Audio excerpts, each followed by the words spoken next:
Bienvenidas, bienvenidos y bienvenides a nuestro conversatorio latinoamericano Repensar los Cuidados, Política, Afectos y Cuerpos. Desde la Red de Mujeres Filósofas de América Latina de la UNESCO, Oficina Montevideo, estamos aquí porque queremos visibilizar un amplio abanico de reflexiones de mujeres filósofas procedentes, como van a ver, de diversos países de la región, para pensar juntas sobre y desde un contexto de crisis sanitaria, económica, política y humanitaria de proporciones enormes. Es que, como ustedes saben, la pandemia no solo ha marcado un impacto en la salud y en la vida de las personas, sino que ha puesto en cuestión también nuestra relación con el mundo, la centralidad de la vida, el límite tenso entre el bienestar general y los derechos individuales, pasando por las distintas formas en que se puede afectar práctico, nuestras concepciones sobre los cuidados, que como van a ver es precisamente uno de los ejes medulares del diálogo que vamos a tener hoy, los afectos, los cuerpos, la justicia, la igualdad y la libertad, entre muchos otros tópicos que nos interpelan desde la filosofía. Desde América Latina venimos tejiendo redes de diálogo con muy diversas voces que hacen de la filosofía un fenómeno vivo y enraizado. En esta ocasión nos proponemos compartir los diversos modos en que la filosofía nos invita a repensarnos y contamos para ello con un panel de extraordinarias filósofas. Así que antes de presentarlas, les cedo las palabras de apertura a la doctora Eleonora Lam, asesora de programa de la Oficina Regional de Ciencias para América Latina y el Caribe de la UNESCO, cuando gustes, Eleonora. Bueno, muy buenas tardes, Cari, chicas, a todas, a todos, a quienes nos están acompañando y a quienes nos acompañarán luego por el reciente canal de YouTube que ha creado la Red de Mujeres Filósofas de UNESCO.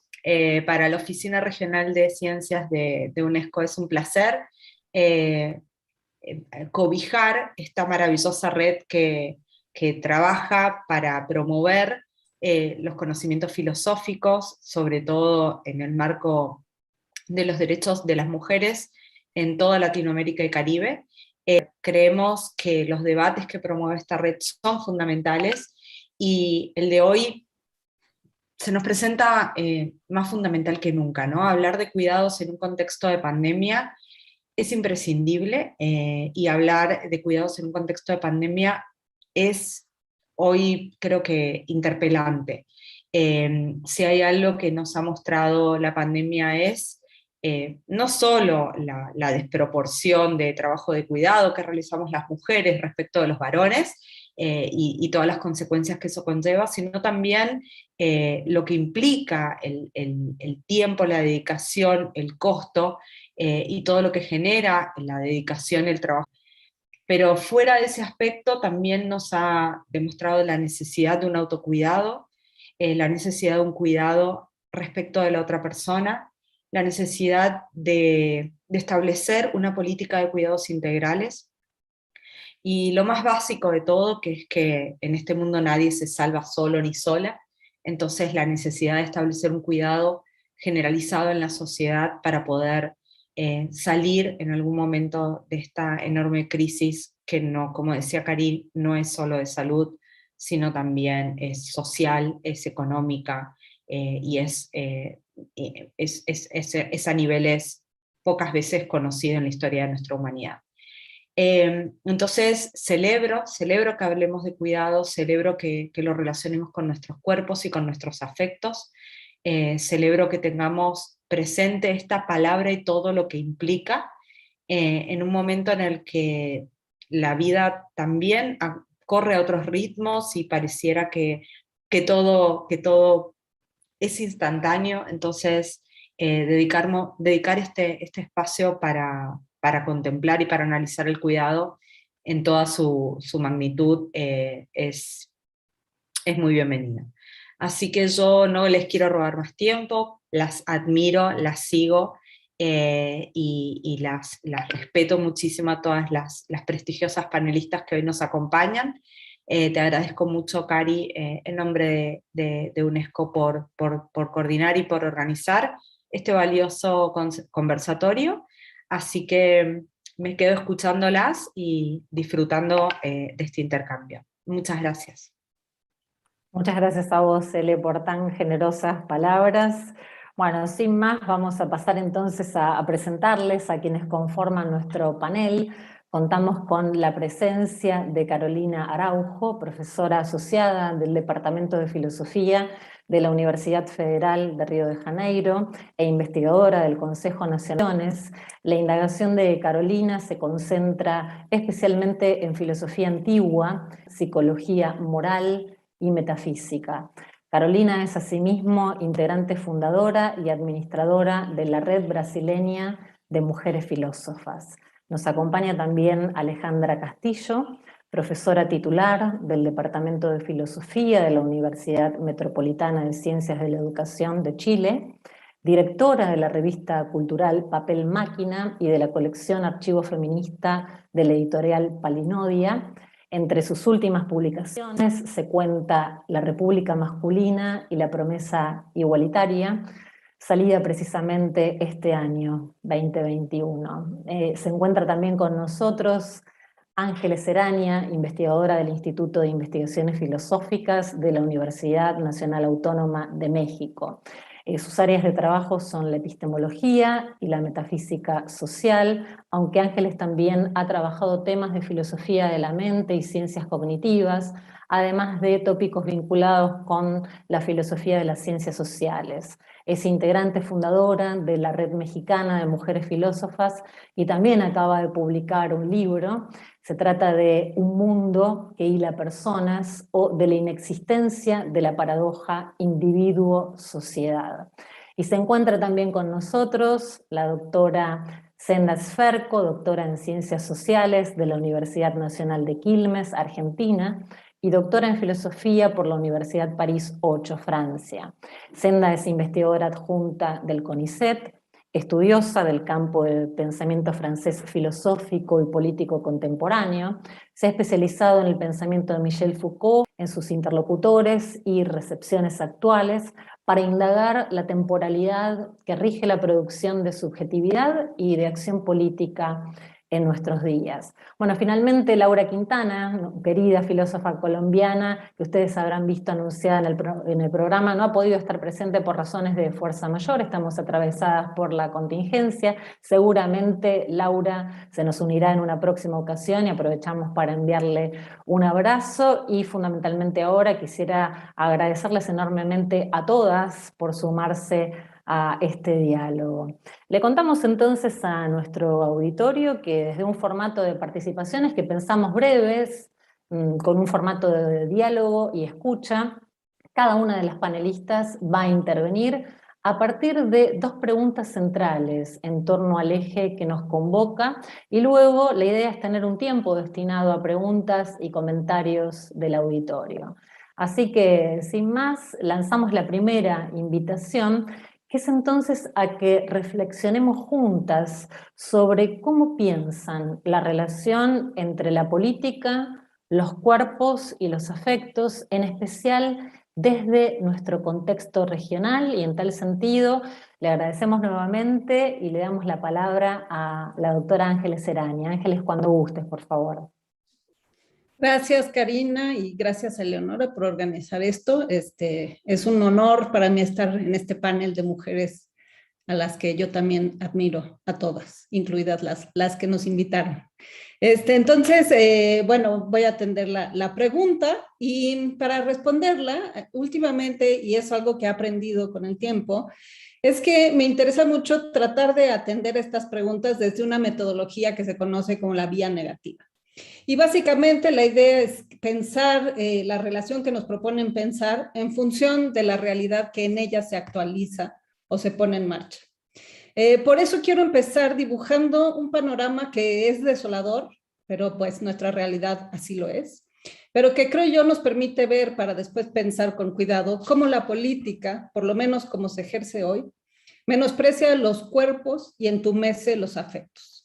Mi mirada se va a ceñir a mi país, pero creo que en su generalidad se puede ampliar a nuestra región. México es un país tristemente famoso por sus feminicidios. por el número de desaparecidas que se acumulan todavía de manera estrepitosa y por sus fosas clandestinas. Para ilustrar el sustento de esta mala fama es suficiente mencionar algunas cifras. De acuerdo con la Secretaría de Gobernación, desde 2006 hasta la fecha, tenemos casi 90,000 personas no localizadas y reportadas como desaparecidas. 25% de estas personas son mujeres. De estas se contabilizaban 21,500 desde inicios de 2019. De acuerdo, por otro lado, con la Comisión Nacional de Búsqueda, cada día se reporta la desaparición de 9 mujeres de entre 12 y 17 años. Por otra parte, un documento producido por el Programa de Derechos Humanos de la Universidad Iberoamericana documenta que del 2009 al 2016 la prensa 564 fosas clandestinas, de las cuales se han exhumado 1,729 cuerpos de personas y 44,758 restos o fragmentos en 23 entidades de la República, de 32 que son. Esto no ha mejorado en la reciente administración. De acuerdo con reportes periodísticos, en 2020 se descubrieron en todo el territorio mexicano 559 fosas clandestinas nuevas. Y en 2021, en solo 5 días, se hallaron 10 fosas clandestinas en Guanajuato. Estos datos, creo yo, hacen ostensibles los siguientes fenómenos. Por un lado, el lugar primordial que ocupa la muerte en un país como México, la dispensabilidad de los cuerpos y el desdén de o por la existencia propia y ajena. La muerte es parte de la vida. Siempre estamos expuestas a ella. Este hecho ha sido brutalmente exhibido por la pandemia. Y sabemos que un día, quizás sin que nos percatemos de ello, nos vamos a morir. Ella va a llegar a nosotros. Sin embargo, la muerte con violencia o por la violencia es algo que debería sorprendernos, movernos y dolernos. Cuando ella se hace ordinaria, pierde su capacidad de afectarnos y por tanto empieza a aparecer una forma más tan natural y tan normal de la dualidad vida-muerte. Las familias de las víctimas, las madres de las desaparecidas, las hermanas de quienes han muerto, las tías y abuelas de los restos que aparecen a veces desmembrados, no renuncian, son incapaces de hacerlo a encontrar los cuerpos de sus seres queridas. La búsqueda hoy es una acción política, una acción que conjunta la ética y la política, como debería siempre ser, pero no siempre lo es. Los números apenas mencionados hacen patente otro fenómeno. Los cuerpos y las personas que estorban, que incomodan. Esas son las que más fácilmente desaparecen, aunque no solo ellas lo hacen. Finalmente, la numeralia anterior hace ver que hoy día una práctica ordinaria es desaparecer a las desaparecidas, enterrar sus cuerpos o partes de ellos en fosas clandestinas como si nunca hubieran desaparecido, como si nunca hubieran existido. Sayac Valencia, filósofa mexicana, en su libro Capitalismo Gore sostiene que en nuestro presente, y en particular en nuestro presente mexicano en las fronteras, prevalece una forma del capitalismo en la que la fase de producción de la mercancía se sustituye y la mercancía encarnada literalmente por el cuerpo y la vida humana. Los cuerpos en este sistema o forma de vida son ellos mismos una mercancía. Esto ayuda para explicar, por ejemplo, el auge de las tecnologías médicas o el negocio que el secuestro trae consigo en países como el mío. Si pensamos de esta manera y si estamos de acuerdo en que las mercancías pueden convertirse fácilmente indispensables, algo que puede ser desechado para que una nueva mercancía ocupe su lugar, entonces veremos que los cuerpos en nuestro sistema social son desechables.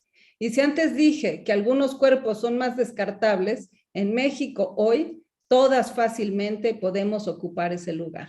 La desaparición, el soslayo es propia de cualquier persona.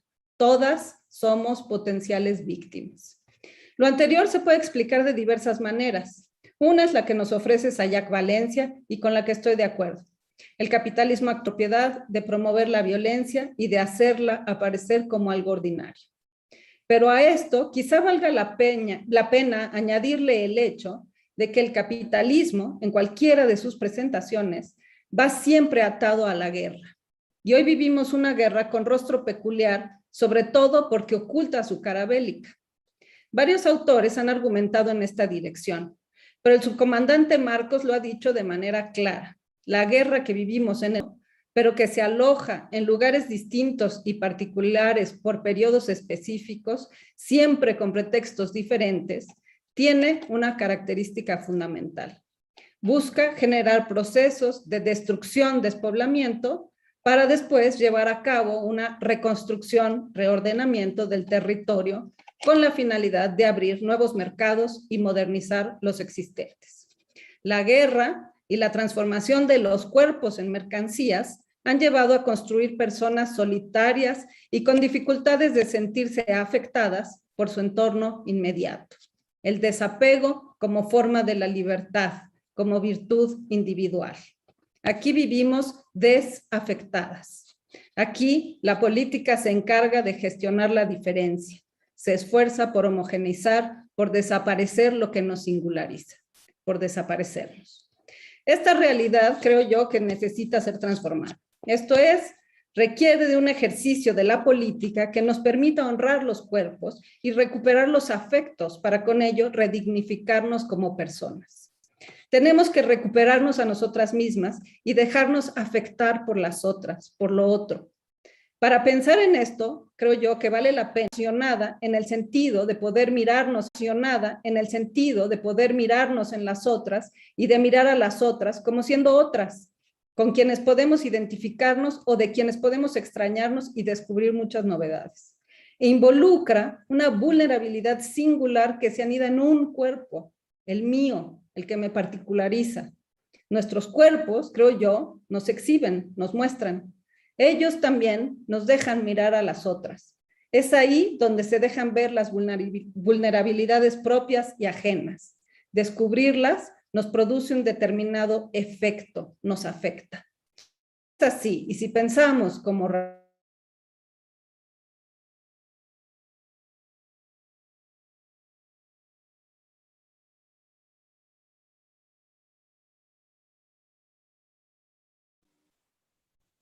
Ángeles, te estamos perdiendo, a ver si se puede restaurar la comunicación en medio de una reflexión tan profunda como la que estabas hilvanando. Sería maravilloso poder reanudarla. Si no, si te parece entonces, Carolina, mientras restauramos la comunicación de Ángeles, atravesadas por la contingencia tal como estamos, te agradecemos que tomes por favor la invitación a reflexionar sobre precisamente esta primera pregunta disparadora y luego en todo caso seguro podremos restablecer el vínculo con Ángeles a través del diálogo que se va a suscitar inexorablemente a partir de reflexiones, insisto, que resultan tan absolutamente iluminadoras en un sentido muy revelador. Así que cuando gustes, Carolina, te escuchamos, por favor, mientras restauramos la conexión con Ángeles. Sim, é uma pena. Vamos esperar.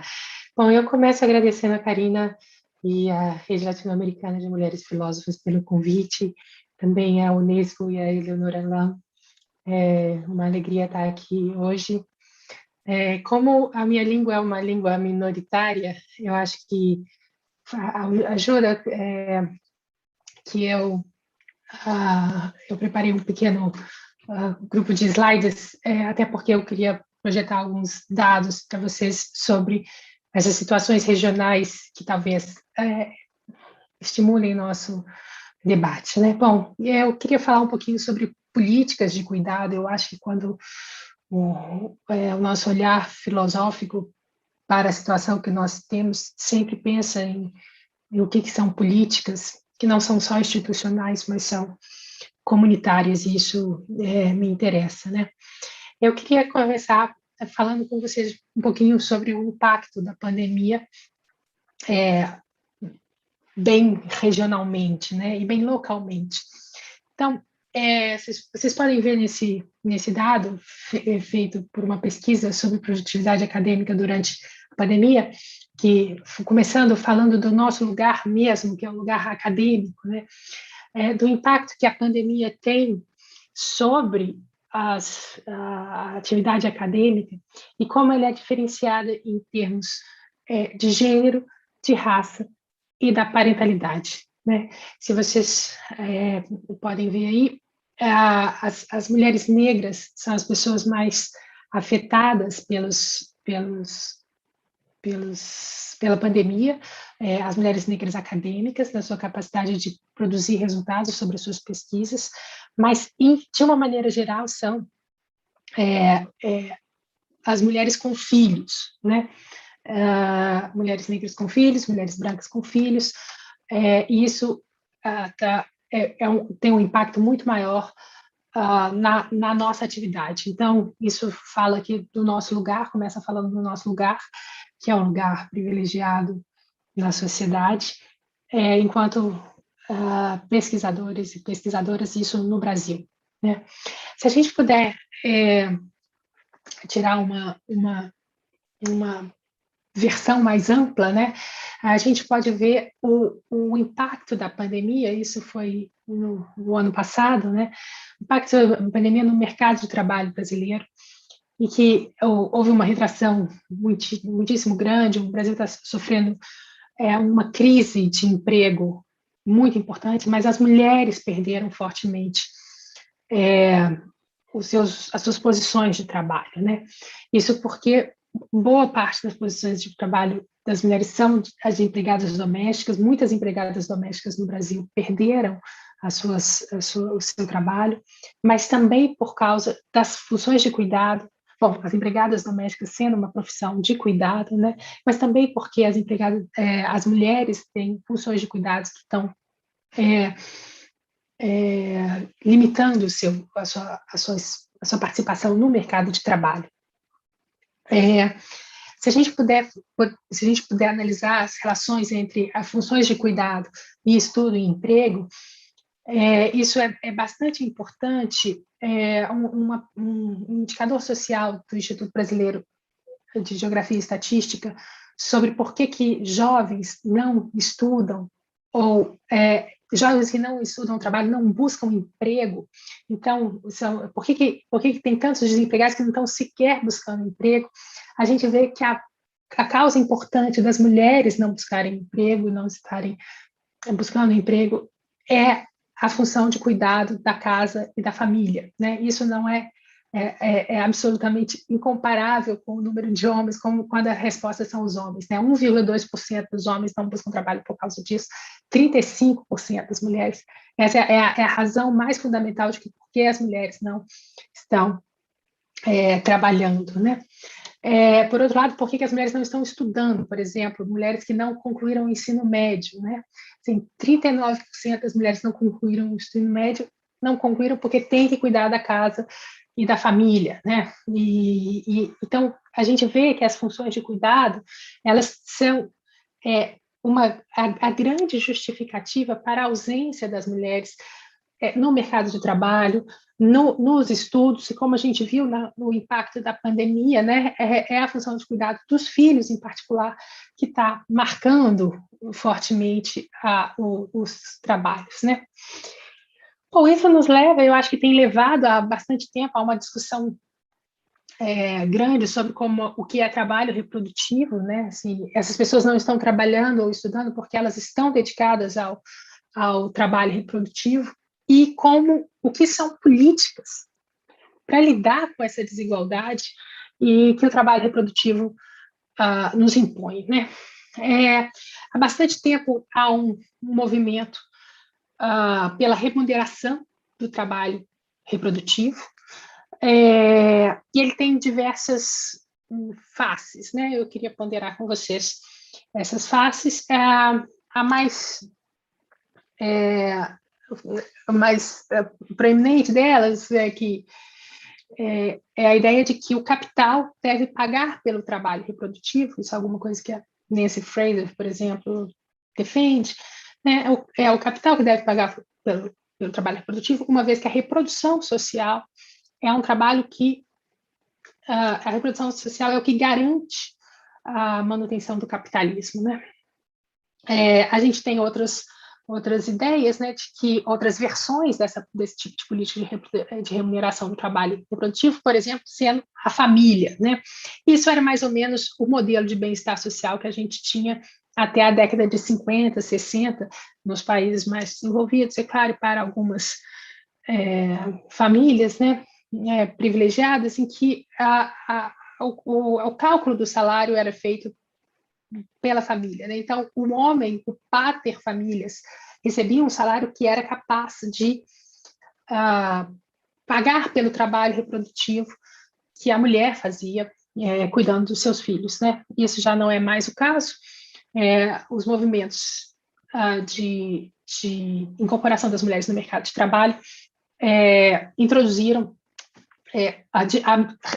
causaram, né, a diminuição dos salários e a inexistência do salário família, né? Então, não mais o salário é suficiente em todas as classes, né, para a educação, para a manutenção do nível social de toda uma família, eventualmente uma família grande, né? Então, a gente tem a diminuição da família. Algumas reivindicações sobre o trabalho reprodutivo de que ele deve ser feito pelo Estado, né? O Estado deve pagar pelo trabalho reprodutivo. Isso é uma tese, por exemplo, defendida pela Silvia Federici, porque isso é um direito básico, né? E o Estado deve oferecer isso até que como um modo de desarmar o capital, né? Até que outros é uma proposta provisória, né? Que essa seja por conta do Estado. O problema que foi bastante criticado na tese de remuneração do trabalho reprodutivo, ou de políticas de remuneração do trabalho reprodutivo, é de que vincular a remuneração do trabalho reprodutivo acaba gerando uma manutenção dessas, em geral, mulheres, dessas pessoas, fora da esfera pública, fora do mercado de trabalho, fora da política, fora de... enfim, há uma reclusão ao meio doméstico, né, nesse sentido. Uma outra ideia de lidar com o trabalho reprodutivo é a profissionalização, enfim, a ênfase na existência de creches, de internatos para terceira idade, né, de asilos. O que a gente tem nesses profissionais do cuidado que cuidam dessas pessoas que não podem cuidar de si mesmas, né? Todas elas, em todos os lugares, é que, em geral, as pessoas cuidadoras têm baixos salários. A gente tem uma desvalorização social dessa profissão, em termos profissionais, né? Eventualmente uma estigmatização desses profissionais, né? Que acaba levando ao reforço das opressões de raça, de gênero também, mas acaba levando a uma imigração do sul global para o norte global para realizar esse tipo de serviço, né? Enfim, eles são realizados não por parcelas valorizadas da sociedade. Eu queria falar particularmente sobre parentalidade. A parentalidade é um dos fatores do cuidado, né? O cuidado das crianças, que as crianças dependem de cuidados mais intensos, às vezes os velhos também, os doentes. E a gente tem discutido muito políticas de parentalidade. Na verdade, talvez as políticas de parentalidade sejam as discussões de políticas de cuidado mais presentes, né? Já é uma conquista no Ocidente, nos países ocidentais, a licença maternidade. Às vezes ela é remunerada pelo capital, às vezes ela é remunerada pelo Estado. No Brasil ela é remunerada pelo Estado e são 4 meses garantidos por lei, talvez mais 2 meses, né? Em alguns lugares a gente já começa a discutir uma licença parental, onde um dos pais pode escolher. Também nessas duas variantes da remuneração pelo capital ou pelo Estado. Eu queria levantar algumas questões, né, sobre política de parentalidade, porque eu acho que há uma discussão sobre políticas de parentalidade, se elas devem ser remuneradas, né, que vem sobretudo de um contexto mais liberal, é que se a parentalidade é uma escolha, por que os outros devem pagar pela sua escolha? Né? E eu acho que isso é um debate, então, portanto, assim, nem o capital, né? Nem sobretudo, o discurso é sempre assim, bom, pequenas empresas, né? Como é que pequenas empresas vão pagar pela licença maternidade dos seus profissionais, né? Dos seus empregados. E aí a questão é que a gente isso volta, né? Ou mesmo com o Estado, né? Será que o Estado deve pagar por uma escolha que é pessoal, né? E nós temos essa discussão, né? Qual é o contexto em que de fato a parentalidade é uma escolha, né? A gente sabe que os direitos reprodutivos não são garantidos em todos os lugares e na América Latina isso não é uma realidade e isso gera vários problemas sociais.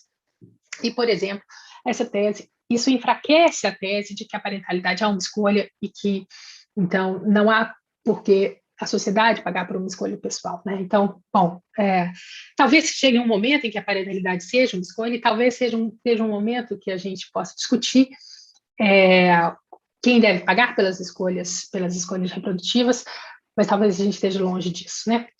Outra questão sobre a parentalidade é por que ela é discutida, sobretudo, nos primeiros meses da criança, né? As licenças são para bebês pequenos, é claro que há aí um cuidado maior, mas o fato é que a parentalidade é alguma coisa que ocupa a vida profissional de muitos, né? E eu acho que a discussão que a gente deve ter importante é se discutir a parentalidade, se os pais são tão importantes quanto as mães. Isso tem mudado um pouco essa discussão e deixar em aberto a questão de quem é exatamente que tem licença. Eu acho que isso é bastante importante para casais não binários, né? Para a parentalidade de pessoas não heterossexuais, mas eu acho que isso é uma discussão que é bastante importante para outros pontos que a gente ainda deve discutir sobre parentalidade, né? Uma questão, um ponto importante da vantagem de uma licença parental é que a licença parental tende a diminuir o impacto da exclusão de mulheres, da rejeição de mulheres no mercado de trabalho, porque elas podem se tornar mães e exigir licença, né? Tem um impacto disso na empregabilidade das mulheres, pelo fato delas terem esse direito, e isso favorece a empregabilidade dos homens e favorece também a defasagem salarial entre homens e mulheres, né? Então, parece que essa licença parental é desejável. Karina, talvez eu tenha falado já 10 minutos, eu teria mais uns outros pontos, mas eu posso falar depois na próxima rodada. Te parece? Que são mais propositivos. Como Perfecto, você cómo no. tinha sugerido uma questão mais expositiva e outra mais... Enfim, eu acho que esse é o cenário de onde a gente está falando e de onde estão as discussões. Perfecto, muchísimas gracias, Carolina. Sí, sin duda, me parece muy adecuado luego precisamente abordar una dimensión crítica en una línea convergente con la que nos venía planteando también Ángeles, ¿no? Te has ocupado precisamente de explicitar algunas políticas comunitarias y su impacto precisamente a propósito de la exclusión dentro de la esfera pública de las mujeres y entre otras cuestiones has dado cuenta también del tipo de opresiones que en un sentido interseccional acontecen, ¿no? Y digo, en una línea convergente también con gran parte de esta vía negativa de abordaje que ha propuesto para dar respuesta a esta primera pregunta Ángeles a propósito de la guerra como carácter constitutivo de un capitalismo que confina nuestros cuerpos como mercancías desechables y desafectadas. Ángeles, te tenemos gloriosamente de vuelta con nosotros. Si querés cerrar, te agradecemos brevemente tu respuesta a esta primera pregunta, así luego le cedemos la palabra a Senda. Gracias, Caña, perdón, se me, ¡pum!, fue así como magia, Por favor, no desapareció. depende de nosotras.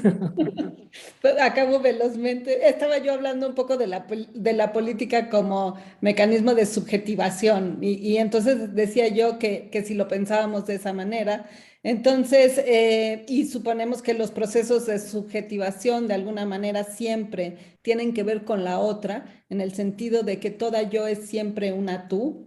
Entonces podemos pensar que la política realmente de lo que se ocupa es de la otra, ¿no? Y en ese sentido hay una relación muy estrecha entre los cuidados y la política, de lo que querría yo hablar después. Y ya casi termino. Creo yo que los afectos también, aquello que nos produce la otra, justamente la manera como nos afecta la otra, también es otra manera de ocuparnos de ella y en ese sentido también tiene una dimensión profunda e intrínsecamente política. Y ya para redondear, y me ocuparé de los cuidados con más detalle en la siguiente pregunta, en la siguiente ronda, y comentando lo que digan mis compañeras, lo único que quiero decir es que cuando pensamos en los cuerpos, en los afectos y en la política, yo pienso que vale mucho la pena pensar también en las víctimas, en sus familias y en su lucha. Yo creo que estas luchas son corporales y afectivas. Parten de haber sido, las familias parten literalmente de haber sido afectadas. Y son corporales no solo por lo obvio de los cuerpos suyos en lucha y de los cuerpos que buscan o cuyas vidas reivindican, sino también porque construyen y conforman cuerpos colectivos, porque recuperan y se sustentan sobre el valor del cuerpo, porque en sus cuerpos recae la lucha, el dolor y el cansancio. Las víctimas y sus familias, las mujeres, los pueblos en resistencia, todas ellas saben como nadie lo que es poner el cuerpo para transformar la realidad. Y por aquí lo dejo por esta primera ronda. Gracias. No, muchas gracias a vos, Ángeles, también. Bueno, sin más le cedo la palabra a Senda, seguramente luego podremos ir hilvanando juntas muchas reflexiones a partir de la riqueza inmensa de las exposiciones que hemos tenido hasta ahora. Adelante, Senda, cuando quieras, por favor.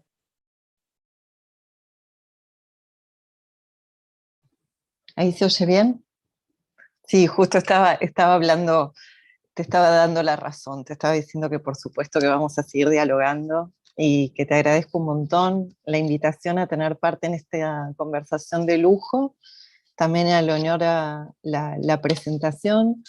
Yo me voy a tener un poco a la consigna, digamos, de reflexionar alrededor de políticas, cuerpos, afectos en contexto regional y también felicitarlas y tomar el guante de esta importancia de justamente ofrecer una mirada filosófica sobre esto que ya llegó. Es un acontecimiento, digamos, el movimiento feminista, esta Latinoamérica de alguna manera que hoy podríamos hacer un mapa sino completamente teñido de verde, ya con algunas fogatas, digamos, muy claras, con puntos, digamos, donde el feminismo ya es un hecho, donde es un hecho, digamos, que también es un movimiento que da cuenta justamente de que es posible elaborar y practicar y concebir una política desde lazos de cuerpos y afectos, siempre en revisión, y que como todo movimiento tiene el compromiso, justamente el desafío de permanecer abierto a dar representación a lo que aún no tiene representación. Entonces quería recuperar de alguna manera como el gesto de potencia práctica que trae la filosofía feminista. Nosotras, Cari, formamos parte de una red también de filósofas argentinas, además de todas las redes que nuclea UNESCO y en las que UNESCO participa, no solo en Argentina, sino en los países de las colegas, Carolina, Ángeles, Laura, etcétera. Y esto, ¿no? De una filosofía que lejos de ser metateórica, digamos, o sea, puede tener una potencia práctica muy, muy clara y ofrecer categorías, grillas de lectura, diagnósticos, atentos, por lo menos desde el campo de la filosofía contemporánea a la que yo pertenezco, a poder ofrecer una lectura del presente, de esto que va pasando, ¿no? Entonces, una filosofía que en lugar de traer categorías universales para tratar de encajar la realidad en ella, se anime a correr atrás de la actualidad y tratar de ir esto, poniéndole palabras a las cosas que van pasando, ¿no? O sea, creando grillas conceptuales que nos sirvan justamente para abrir y despegotear, es decir, producir el CRINAME, digamos, que trae etimológicamente la idea de crítica, ¿no? Que es justamente volver a separar y redistribuir el campo de sentidos, de manera tal de poder echar luz en algunas cuestiones que, como decía muy rápidamente Ángeles, se naturalizan. No solo porque el capitalismo tiene la dinámica de tornar todo mercancía, ¿no? Sino porque estamos en un momento del mundo en donde las tasas de desigualdad a nivel mundial son alarmantes, o sea, y no las dicen colectivos de izquierda, sino directamente organismos internacionales como Banco Mundial, etcétera. El 1% de la población mundial goza del 35% de la riqueza del mundo. Entonces, en esas tasas a nivel mundial estamos, en estos problemas regionales en donde América Latina, pandemia mediante, quedó identificada como el sector, uno de los sectores más vulnerables del planeta y que más regresión económica y costo social va a tener para poder reponerse y poder hacer frente justamente a una nueva normalidad, entre comillas, o como quiera llamarse la próxima etapa. Me parece que lo interesante justamente que trae una mirada regional, tratando de entender que hay especificidades, ¿no? Que tienen que ver con contingencias, sí, pero también con modalidades históricas, con cuáles son los actores implicados en cada uno de los territorios, y no es lo mismo en ese sentido México que Chile, que Argentina, que Uruguay, que Colombia, etcétera, por más que podamos reconocer femicidio, por más de que sea una palabra que se elaboró en México y hace ya casi 20 años, lamentablemente, hoy por hoy, digamos, o sea, reconocemos muy rápidamente la violencia de género en cualquier zona y en cualquier lugar. Lo que me parece interesante desde justamente el campo, que la mirada específica que puede brindar una filosofía, es justamente, bueno, volver a tomar un poco esta distancia crítica, capaz de no indiferenciar justamente esto, política, cuerpos y afectos, como si fuese parte de una misma cosa, como si fuese parte de un mismo movimiento, de una marea, así como que sería conducida sin más, ¿no? Y creo que es muy interesante, como planteaban las colegas, poder dar cuenta sobre todo de que si política no va de la mano de ética, puede volverse instrumental, puede ser una cuestión, digamos, que en función justamente del fin pueda facultar cualquier medio posible, y nosotras sabemos muy bien filosóficamente la importancia que es justamente tomarse a uno mismo y al otro como fin en sí mismo. Entonces, creo que una mirada de filosofía feminista sobre estos temas no solo justamente tiene el desafío de mantener un tejido, ¿no?, movimentista abierto, es decir, que no se cierre en lo identitario, sino que pueda permanecer justamente en apertura a dinámicas de identificación y de desidentificación constantes, ¿no?, con momentos justamente de reposo y otros de reactivación, como este gran cambio cultural que estamos viviendo en toda la región y bueno, y en varios enclaves del mundo entero. Por supuesto, ir por una maximización de derechos laborales, de mayor visibilización del trabajo, de hasta mismo una relectura de la misma historia de la filosofía hacia adentro para poder reconocer la importancia de algunos actores pensando, y un registro de prácticas que para mí, en ese sentido, la filosofía tiene un montón de herramientas y que es muy vertebral al movimiento feminista regional, que es esta vinculación, lo voy a decir en griego antiguo y ahora lo explico, entre el campo del oikos, que es el espacio del hogar, de la familia, ¿no?, y el tejido de la polis. La polis, la ciudad, ¿no? Esta escena política pública, ¿no?, en donde justamente, bueno, estos nombres que son mucho más interesantes que pensarlo en términos de público o privado, ¿no? ¿Qué pasa con este espacio, de alguna manera, del hogar, del interior, de la casa donde nos tuvimos que quedar, todos aquellos que pudimos tener una casa donde quedarnos, y este campo, ¿no? Este armado general, digamos, social, siempre, por lo tanto, digamos, perfectible y también defectuoso, en el sentido de que nos encontramos con otros, ¿no? que como decía muy bien recién Carolina, no, y Ángeles, terminando su primera locución, bueno, el otro es el espejo de este tú, ¿no? Pero siempre es un espejo ambivalente, no es un espejo, digamos, donde el otro se ubique exactamente allí donde yo quiero. Entonces me parece que esta capacidad justamente de separar, ¿no? De discriminar, de traer esta mirada crítica que permite muchas veces el trabajo analítico y conceptual, de ir separando por capas, ¿no? Que es lo que atañe a esto tan dado por obvio y natural a la hora de justamente interpelarlo y desnaturalizarlo. Creo que hay algo muy interesante, voy a ir por lo positivo, ya lo dificultoso, digamos, lo expusieron también las compañeras y por supuesto que estoy completamente de acuerdo. Creo que hay un hilo rojo muy interesante, que es que los movimientos feministas o esta relación entre políticas, cuerpos y afectos es transgeneracional, es transdisciplinaria, pero justamente esta posibilidad transgeneracional en dinámicas, ¿no? Hogareñas, de Loikos y de la polis, permite de alguna manera re-ritualizar, ¿no? Campos de prácticas que hemos de alguna manera como desglosado, separado demasiado, sectorizado, y con todos esos movimientos homogeneizado, ¿no? Como si hubiese que hay una práctica política y de afectos y de cuerpos que es propia de los jóvenes, ¿no? De las chiques, ¿no? De los que se animan justamente a pensarse desde ese lugar no binario, y habría como otros usos, con otras velocidades, ¿no? Que tendrían que ver con los de nuestra generación o mismo los más grandes, ¿no?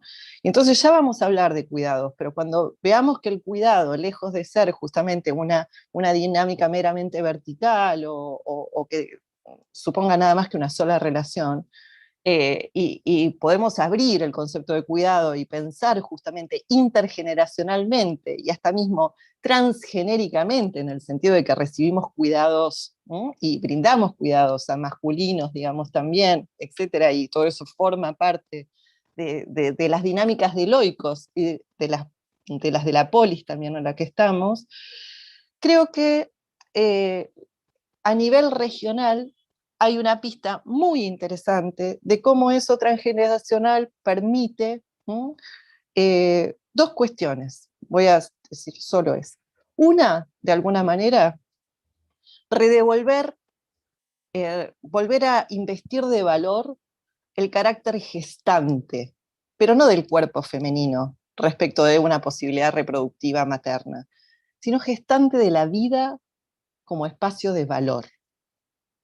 Porque lo que nos estaba contando Ángeles en México, de estas fosas comunes, de esta cosa terrible, completamente anónima, de las muertes que aquí mismo vivimos en Argentina, es la invisibilización absoluta, ¿no? de un valor, que es el valor de la vida, ¿no? Y de un valor que la pandemia se ocupó, digamos, tanto de arrasar como de volver a poner sobre la mesa como importante, ¿no? Muchos nos hemos dado cuenta de la importancia de los afectos, de la importancia del otro, de la importancia de no quedarse solo, de los tejidos, de cuidar, y también muchos nos fuimos dando cuenta de que la vida probablemente se terminaba y muy rápidamente, ¿no? Uno empieza justamente a naturalizar estas tasas de muerte, ¿no? Dejan de ser singulares y pasan a ser estadísticas, pero como lo nuestro no es la sociología que va a mirar la estadística, sino la filosofía, que justamente tiene capacidad de pensar singular y general, creo que ahí hay un dato muy interesante de cómo justamente desde aquí hay toda una práctica, una experiencia capaz de volver a poner sobre la mesa el valor nada más ni nada menos que de la vida, que me parece así deontológicamente y filosóficamente fundamental como para plantearlo en un espacio así. Hay muy pocos lugares donde poder hablar de esto, así que vuelvo a agradecer. Segundo, en términos políticos, justamente, desarmar dualismos. Y yo creo que hay un caminito interesante que, así como el de volver a dar valor a la vida, implica como quitar, digamos, al tiempo este predicado de pobreza, ¿no? Que siempre tiene el tiempo que nos toca a las mujeres, siempre es el tiempo que resta, ¿no? Luego de, ¿no? Como si no hubiese que hay, y ahí es importante justamente para la subjetivación la temporalidad, ¿no? Poder habitar un espesor de un tiempo que no sea el de la locura de un cronómetro, de un reloj o de una producción en donde uno básicamente solo tiene ese valor, ¿no? Y no es capaz de poder crear otro. Y luego, que para mí ahí hay una contribución súper interesante y creo que es un trabajo a proseguir muy, muy importante, que es el de hacer el caminito que va justamente de la moralización de los afectos, ¿no? Hacia una ética de los afectos. ¿Y esto por qué lo digo? Porque afecto se llama tanto el amor como el odio, ¿no? Como el cuidado, como la envidia, como hasta mismo la justificación de muerte, ¿no? Del otro. Entonces, ¿qué pasa si empezamos a distinguir entre afectos políticamente instrumentables, digamos un poco en la línea, si no entendí mal que había planteado Ángeles, digamos también la política puede estar al servicio de determinados afectos que no construyen, o afectos éticamente vinculantes? Y ahí estoy planteando una diferencia fundamental entre moral, que es justamente el código que ya preexiste antes de las prácticas, y ética, que es esa experiencia del vivir el código moral, digamos, que va brindando otras pistas, ¿no? Capaces justamente de revincular a través del afecto, en lugar de defender el campo propio a través del afecto. Número uno, y último, con esto termino, salirse también del binarismo, que si es capaz justamente de darle primacía a la ética como práctica de lo político, en lugar de una moralización como fijamiento justamente de una forma política, dijimos, el feminismo tiene que tratar de no ser identitario, o por lo menos no cerrarse en ese único juego. También salirse entonces de este campo, ¿no? Legislado justamente por la punición, la regla y la ley, ¿no? Y ir justamente de este registro criminalizador justamente de las prácticas de los otros hacia una mirada un poco más real y ambivalente de todo lo que es la polis, ¿no? Como tejido, como contrato, digamos, entre diferentes, ¿no? Me obliga. Y yo creo que a nivel regional, el feminismo tiene una capacidad de tejido que ya demostró, ¿no? No solo atravesar, digamos, jóvenes y viejos y ponerlos a todos un poco en diálogo y generar estas situaciones que hemos visto, digamos, de Antígonas peleándose con sus padres y reclamando justamente una avanzada para que esta unidad familiar se actualice, ¿no? De algún modo, pueda abrirse a darle representación a lo que todavía no tiene representación, sino que también es transpartidaria. Entonces creo que en este sentido allí hay una deriva muy interesante para, yo no digo que el feminismo sea antigrieta, pero sí creo que es una gran llave para que no se agriete más la grieta. ¿No? Y de esta manera, y en el juego, en las traslaciones que planteé, en esta reintensificación de lo ético por sobre lo moral, y justamente de esta relación con la alteridad que no sea punitiva, ¿no? Creo que puede haber una amplificación de los afectos vinculantes y una disminución del odio, ¿no? Como afecto mayormente fogoneado, habría que discutir incluso mismo si el odio puede ser considerado un afecto, pero pongámosle que sí, que no para de ser fogoneado en todos los medios de comunicación y en partidos de derecha que están demostrando justamente, lejos de ser ampliatorios de la representación del campo de derechos y del juego entre oikos y polis, reduciéndolo cada vez más. Entonces creo que desde aquí sí hay una fuerza, ¿no?, a la cual el movimiento feminista puede contribuir y desde la cual la filosofía feminista puede justamente hacer el esfuerzo de recuperar algunas pistas, algunas grillas de lectura que nos permitan orientarnos en esto que estamos haciendo. Bueno, muchísimas gracias, Senda, por la riqueza múltiple de tus reflexiones. Recogemos el guante de pensar a la filosofía como un fenómeno vivo, enraizado y con esa potencia práctica de la cual das cuenta al comienzo de tu intervención, y con esta capacidad de pergeniar herramientas críticas para leer el presente, ¿no? Sobre la base de precisamente estas reflexiones es que cedemos entonces la palabra a Alejandra Castillo. Por favor, cuando quieras, Alejandra, te escuchamos. Muchas gracias por la invitación a conversar sobre esto, esta relación, nuestra primera pregunta entre política, cuerpo y afectos.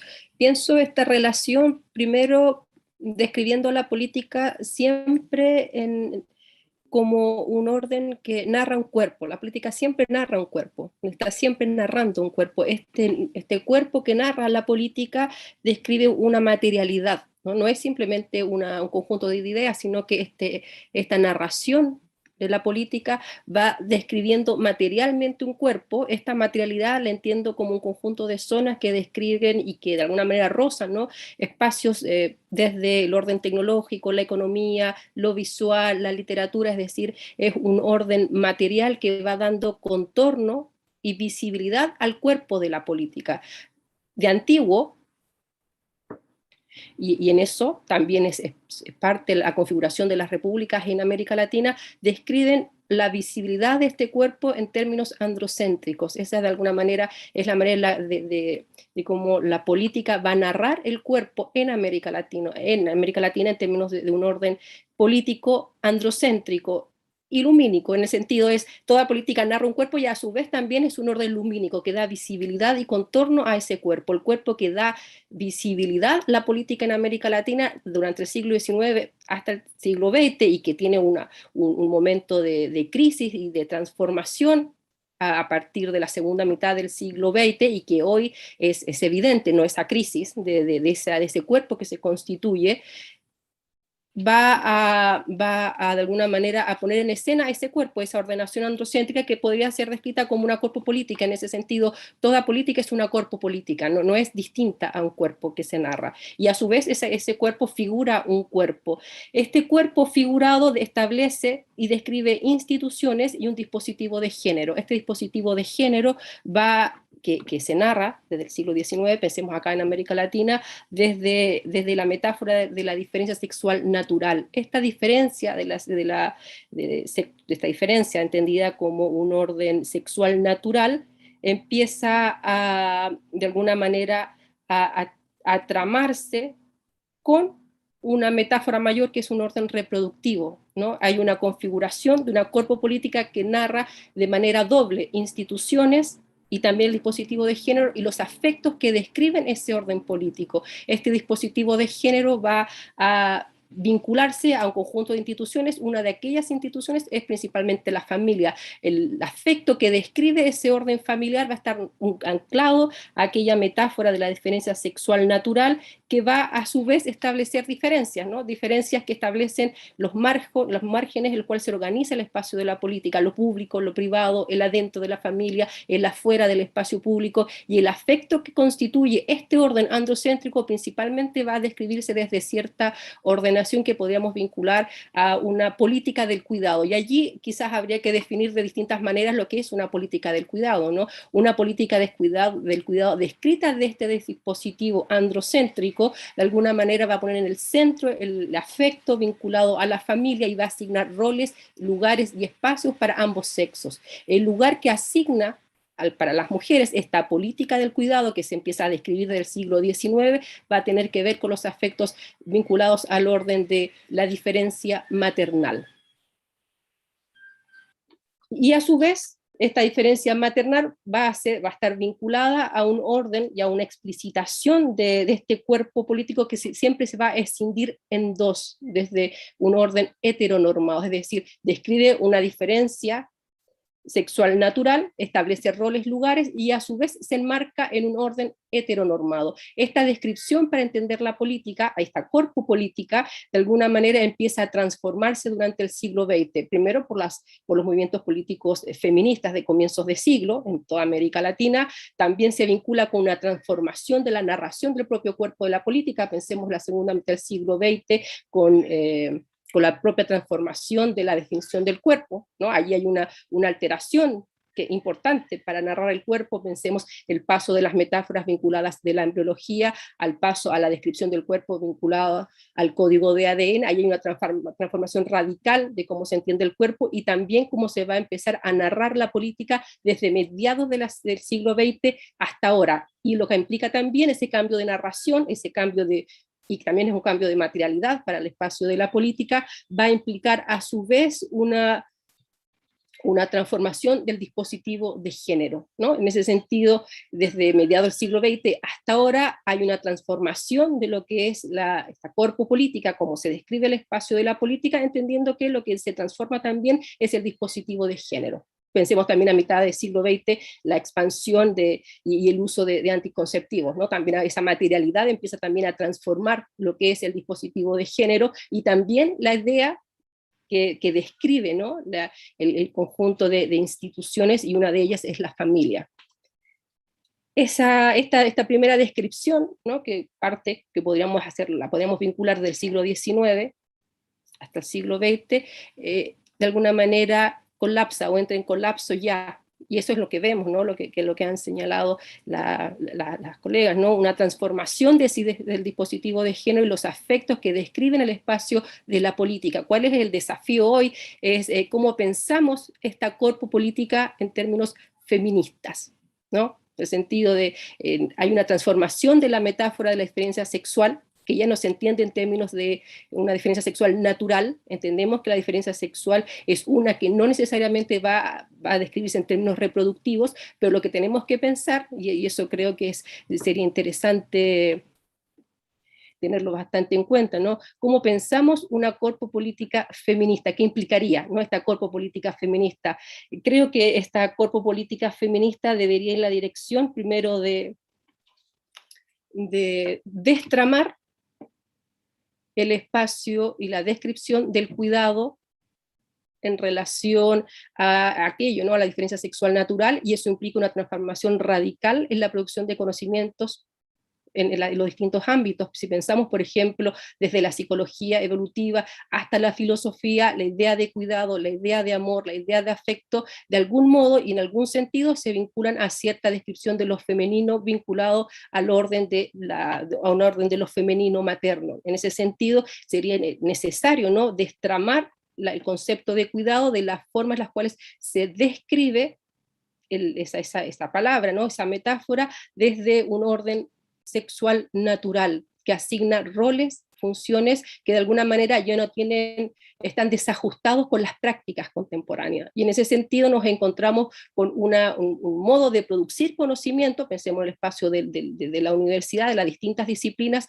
desajustadas con las prácticas cotidianas, ¿no? Por un lado, la universidad compulsivamente reproduce un orden conservador, cuya metáfora todavía sigue siendo la metáfora de la diferencia sexual natural, y sin embargo nuestras prácticas van en dirección de entender la diferencia sexual no en términos reproductivos, es decir, no necesariamente reproductivo, y por lo tanto entendemos que el dispositivo de género que narra la política, la corpo política contemporánea, de alguna manera ya no es la que describía las repúblicas en el siglo XIX, y por lo tanto tenemos que ser capaces, ¿no? De pensar una política que describa otro cuerpo para ella, ¿no? Y ese otro cuerpo implica otros afectos que narren otro cuerpo, no el cuerpo androcéntrico, otras experiencias que no sean las experiencias de los hombres, y otros modos de organizar el espacio político, sus instituciones, que describan y que den luz a la multiplicidad de cuerpos que de alguna manera quedaron al margen de la descripción androcéntrica que proponían las repúblicas desde el siglo XIX en adelante, lo que a su vez también implica, para el espacio de la filosofía política, por ejemplo, poner en cuestión la narrativa de los republicanismos como también de los liberalismos en América Latina, ¿no? En ese sentido, habría que repensar el vínculo entre filosofía y política y cuerpo para nuestra propia área, ¿no? Para la filosofía, asumir este desafío de entender que la cuerpo política que narra el espacio de lo en común hoy describe una multiplicidad de cuerpos que de alguna manera desplazan ese orden androcéntrico, y por lo tanto tendríamos que destramar también las formas en las cuales han venido describiendo el espacio de la república, ¿no? O los republicanismos. Nombro republicanismo puesto que se piensa que es una posibilidad hoy, ¿no? Volver a ciertos republicanismos no liberales. Por ejemplo, republicanismos de margen, republicanismos plebeyos. La pregunta es si es todavía una respuesta válida, ¿no? Por ejemplo, para el campo de la filosofía, en su vínculo con la política, volver a esa escena, aun cuando sea una escena marginal, por ejemplo, un republicanismo plebeyo que dé luz y de alguna manera posibilidad a otras corporalidades y afectos, aun cuando habría que allí también poner atención a eso, y con esto termino, habría que poner atención a ese orden ocular céntrico para pensar la política, ¿no? Quizás pensar otros aspectos tendría que también poner atención y cuestionar esa traza lumínica de la política moderna. Hasta ahí. Muchas gracias, Alejandra. Bueno, para seguir urdiendo reflexiones, la dinámica que le hemos propuesto en este diálogo es ahora invitarlas a pensar a la manera de una acicate en cuál es precisamente la relevancia de esta conexión entre política, afectos y cuerpos a la hora de repensar los cuidados, en particular desde una agenda latinoamericana, qué oportunidades y qué desafíos se encuentran, y te devolvemos entonces la palabra desde esta misma dinámica que pensamos. Alejandra, te agradecemos por favor entonces tu reflexión en este sentido. La segunda pregunta tenía que ver con la relevancia de los cuidados desde la agenda latinoamericana, ¿cierto? Ajá, exacto. En ese sentido que yo señalaba al comienzo, ¿no? Ahora, cuando pensamos cuidado, existe rápidamente esa vinculación de la palabra cuidado con el espacio privado, ¿no? Y con el espacio de la familia y con el lugar que las mujeres se les ha asignado en ese trabajo. Y es evidente, ¿no? La pandemia lo que ha puesto en evidencia es una insistencia de un modo de entender la política, tramando y de alguna manera reforzando la distinción entre lo público y lo privado, y asumiendo el trabajo de las mujeres como un trabajo que está vinculado fuertemente al orden del cuidado. Y a su vez se asume, ¿no?, que el trabajo de las mujeres se realiza de igual modo en el espacio privado, ¿no?, entendiendo que deben trabajar el trabajo remunerado, y a su vez es trabajo no remunerado que está vinculado al afecto, al cuidado en el espacio privado, y lo que hace la pandemia es de alguna manera poner énfasis en esa distinción, no solamente en esa distinción, sino que poner en evidencia esta corpopolítica androcéntrica. El trabajo masculino es un trabajo que se realiza en lo público, y el trabajo de las mujeres es un trabajo que se realiza principalmente en el espacio privado, y es un trabajo que principalmente está tramado a cierta afectividad, de contención, de organizar ese espacio desde la cercanía, la protección, y lo que a su vez implica reforzar aquella metáfora que viene en decline, ¿no?, que es el ocaso de la metáfora de la diferencia sexual natural. La pandemia lo que hace es reforzar esta metáfora, volviéndola de alguna manera, dándole una insistencia, ¿no?, una insistencia de forzar esta distinción público-privado, privado-femenino, volviendo de alguna manera fantasmática hacia esta metáfora de la diferencia sexual natural, cuando sabemos que esa metáfora está en decline, ¿no?, de alguna manera volviendo a esa escena reproductiva de la familia vinculada al cuerpo de las mujeres, cuando también sabemos que no tiene que ver con nuestras prácticas. Y sin embargo, lo que hace la pandemia es reforzar reforzar en vista del cuidado, ¿no? Y el cuidado se vuelve el lema de lo que debemos de alguna manera asumir como correcto para sortear esta crisis, ¿no? Y no solamente desde los lugares conservadores, sino que conservadores o progresistas, sino que también el mercado, ¿no? Cuando dice cuidémonos entre todas, entre todos, también lo asuman como un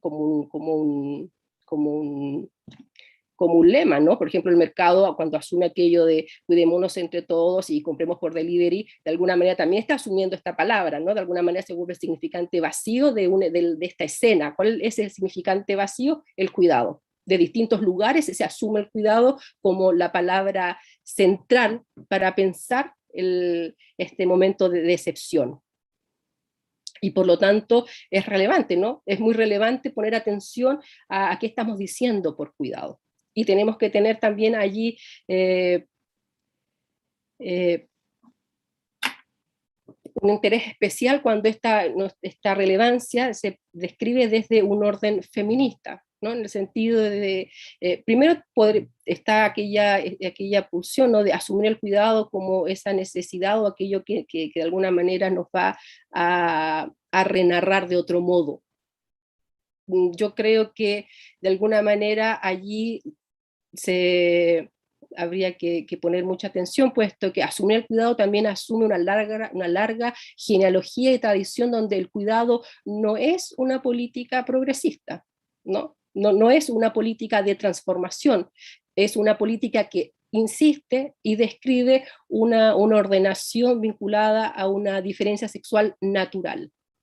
Si leemos, por ejemplo, la psicología evolutiva, y que de alguna manera se enseña desde el espacio de la educación, y leemos, por ejemplo, desde Piaget a Kohlberg, nos vamos a dar cuenta que el cuidado asigna, de alguna manera, una diferencia sexual natural y asigna roles y funciones a hombres y mujeres, y esa asignación, pensemos en Kohlberg, por ejemplo, va a describir que el juicio de las mujeres es irracional, en el sentido que de alguna manera son incapaces de establecer juicios valóricos universales, y por lo tanto habría que asumir el problema del cuidado también destramando las genealogías que narran el cuidado en términos conservadores, y allí implica una tarea importante para el espacio de la producción de conocimiento, para la universidad, ¿no? Las distintas disciplinas, de ser capaces de renarrar de otro modo el cuerpo del espacio de lo en común. Y esa renarración, esa transformación del espacio de lo en común, implica pensar el cuidado primero destramando lo público y lo privado, de alguna manera estableciendo una distancia del cuidado en relación a lo femenino materno, el cuidado, el afecto y la protección, puesto que eso es siempre una segunda naturaleza, no obedece a la naturaleza esencial de las mujeres, sino que es un orden, es una segunda naturaleza que es muy afín a un orden conservador. Por lo tanto, allí habría que tener una detención. Cuando pensamos cuidado, tenemos que siempre hacer el ejercicio de destramar esa segunda naturaleza, y segundo, pensar el cuidado en el contexto actual, ¿no? Y ese contexto actual implica también poner atención a la crisis en la cual estamos también, ¿no? Que enmarca un poco también la crisis de la democracia, que tiene que ver con la figura del antropoceno, ¿no? Y por lo tanto sería interesante destramar la figura del cuidado y su vínculo con lo femenino materno, vinculándolo con la transformación necesaria de la política, entendiéndola en esa dirección, ¿no? Pensar el cuidado ya no en términos de la figuración de lo masculino y lo femenino, de roles vinculados a lo público y lo privado, o a la institución de la familia, sino que pensar el cuidado en términos de su relación con la democracia, la mantención y la conservación de un orden ecológico viable y sustentable. Cómo pensamos ese cuidado ya no entendido como lo que deben hacer los hombres o las mujeres en distintos lugares, lo público, lo privado, sino cómo somos capaces de pensar la democracia hoy en un contexto de escasez, cómo pensamos la democracia en el colapso de un orden ecológico, y allí dotar de otro sentido al concepto de cuidado. y creo que allí sería muy, muy relevante, ¿no? Para la agenda latinoamericana pensar en ese sentido y en esa dirección esta palabra, ¿no? El cuidado. Muchísimas gracias, Alejandra, por tu intervención y sobre la base precisamente de esta invitación que dispara esta segunda pregunta a propósito de repensar los cuidados de una agenda latinoamericana. Le cedemos entonces la palabra a Senda. Cuando gustes, por favor, Senda. Gracias, Cari. Yo había pensado en justamente abrir e indagar un poco el concepto de cuidado también desde perspectivas no feministas, como por ejemplo la de Tzvetan Todorov, búlgaro, exiliado en Francia, lingüista, semiólogo, filósofo. Todorov, que estuvo en los campos de concentración, tiene un libro que se llama Frente al Límite, que es de 1993. El límite es la muerte, son los campos, es el camino a la cámara de gas. Y ahí él distingue justamente, él dice que el cuidado es una virtud, y la distingue de la caridad, que dice que es justamente ese cuidado profesado al absolutamente otro, vulnerable e inferior a mí, ¿no? De la solidaridad, ese cuidado que es posible proferir, son definiciones de Todorov, luego se pueden criticar, por supuesto, pero desde grupos a otros grupos que perciben como similares, sea por filiación de nacionalidad, de lengua, de religión, ideológica, ¿no? La solidaridad se profesa entre iguales, la caridad entre absolutamente distintos, el cuidado, va a decir Todorov, pareciera ejercerse o de arriba para abajo o de abajo hacia arriba, como si fuese una relación vertical, ¿no? Y lo que él hace justamente desde este lugar de la virtud, y si ustedes quieren desde un prisma más bien aristotélico, pero de un modo muy interesante, es ir justamente marcando matices, ¿no? Dentro del concepto de cuidado, y justamente cómo es que en tomado, digamos, sea por la caridad o por la solidaridad, lo que se termina perdiendo es una visión más extensiva, horizontal y múltiple, ¿no? En la que efectivamente se dan los cuidados cuando uno se sale justamente del paradigma, digamos, del cuidado judeo-cristiano profesado, digamos, por la madre al niño, ¿no? Y por esta madre virginal, digamos, al niño, y justamente asume, bueno, una ligazón entre oikos y polis, vuelvo a esto del espacio doméstico y del espacio público, como tejidos, ¿no? Como tejidos siempre haciéndose. Y en este sentido, un dato ñoño, pero bueno, filosófico, Atenea, que era la diosa justamente de la polis, de la ciudad, también lo era del tejido, era la mejor tejedora, ¿no? Y hay muchas metáforas ahora también dando vuelta en todos los estudios, digamos, que tratan justamente de dar representación a aquello que aún no la tiene, de trabajar justamente las redes desde un punto de vista arácnido, en el sentido de poder establecer justamente cartografías, ¿no? Como para registrar cuáles son justamente las prácticas en las que efectivamente ocurre este cuidado y no el paradigma según el cual debería ocurrir, ¿no? Entonces, ¿cómo es que efectivamente ocurre? Ocurre, según el sentido de Todorov, por lo menos así ha ocurrido en Argentina frente a la pandemia, ha habido políticas en donde el Estado ha estado muy presente, no así como en otros países, hasta mismo me animo a decir en otros hemisferios, en donde el Estado ha sido acusado justamente de opresor, de sustractor de libertades, etc. Aquí también ha habido esas voces, pero ha habido medidas políticas muy, muy claras de hacerse cargo justamente de políticas del cuidado, desde el IFE hasta el barrio Cuida al Barrio, la tarjeta alimentar, ATP, bueno, un montón de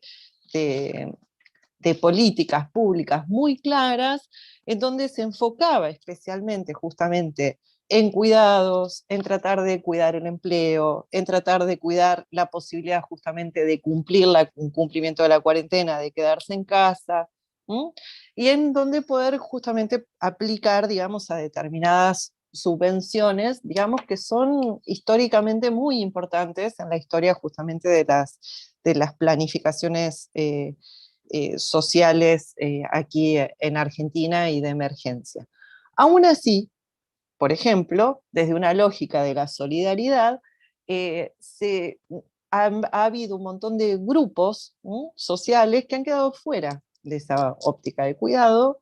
No más hablar, por ejemplo, por manos de obra de migrante, precaria, por ejemplo, que es la que se ocupó mayormente de llevar y traernos alimentos, de proveernos justamente de lo necesario para que nos quedemos en casa, en situación de tal precariedad que ni siquiera estaban contemplados, ¿no?, por el paraguas de la política pública, en el sentido, por ejemplo, cito, hacía falta una residencia mínima de 3 años en el país y un DNI, una situación de regularidad migratoria para poder solicitar, por ejemplo, el IFE, que es el ingreso familiar de emergencia, con lo cual, bueno, toda una población, toda una franja de población quedó afuera de ese cuidado. ¿Qué pasa entonces cuando el Estado intenta justamente ofrecer cuidados desde una lógica vertical que entonces también asume el reclamo desde un abajo hacia arriba, digamos, en donde pareciera que el cuidado siempre tiene una cara, tiene un rostro, es un agente, y no me implica necesariamente a mí, en tanto tejido justamente entre oikos y polis, esas prácticas de cuidado. Con esto estoy tratando de sostener un gesto crítico, no de inculpar ni exculpar al Estado, ni inculparnos nosotros, digamos, como cuerpos, digamos, que dadores de cuidado, pero creo que allí hay un registro interesante para ver cómo es que no contamos con tantas categorías como nos parece, y aquí la práctica de creación conceptual filosófica me parece importantísima, para dar cuenta efectivamente de la cantidad de relaciones en las cuales nuestros cuerpos, digamos, entran en una relación política y afectiva de cuidado. Y ahora estoy ya enlazando con lo anterior. Y en ese sentido, por supuesto, si uno con una visión no de búho, digamos así, que busca justamente el despertar de una verdad, sino de rana, cerca de aquello que va pasando en la actualidad, en la realidad, se da cuenta de que formamos parte de un montón de situaciones y de relaciones de cuidado en donde muchas veces nosotros sostenemos y otras veces no sostienen también. Muchas veces ese gesto es explícito y tiene una contraparte monetaria, laboral, explicitada, horaria, una dedicación, y otras veces no, de ninguna manera, se hace en el entretiempo entre un montón de otros factores, ¿no? Y eso, que es lo que va tejiendo un otro valor, justamente, bueno, no aparece justamente como reconocido, o por lo menos suficientemente reconocido, porque pruebas al canto, los datos, al menos en Argentina, han sido de que con la pandemia y todo se ha acrecentado, mismo las tasas de pobreza en Argentina en este momento son de alrededor del 55% de la población, de la cual la mitad de esa pobreza concierne a mujeres, pero el 29%, por ejemplo, de las personas que buscan trabajo y no consiguen desempleo es femenino. Ahí se computa todavía a las personas que están buscando trabajo, no a las que deshicieron. Y de esas tasas, el 24,8% son jóvenes entre 18 y 25 años. Y quisiera cerrar con una reflexión, dejando una pregunta justamente, ¿de dónde es que está el foco para intensificar estos cuidados que por supuesto son transgénero, intergeneracionales? Uno no cuida solo a los niños, cuida también a sus padres, cuida a los viejos, cuida a sus relaciones laborales, sus amigos, necesita ser cuidada. O sea, por supuesto, todo ese carácter reversible de las relaciones de poder, que justamente son vinculares, relacionales, y pueden ir cambiando de foco, hace que sea imposible pensar también en términos punitivistas, como había planteado hace un rato, víctimas y verdugos, ¿no? Repartidos en esta escena.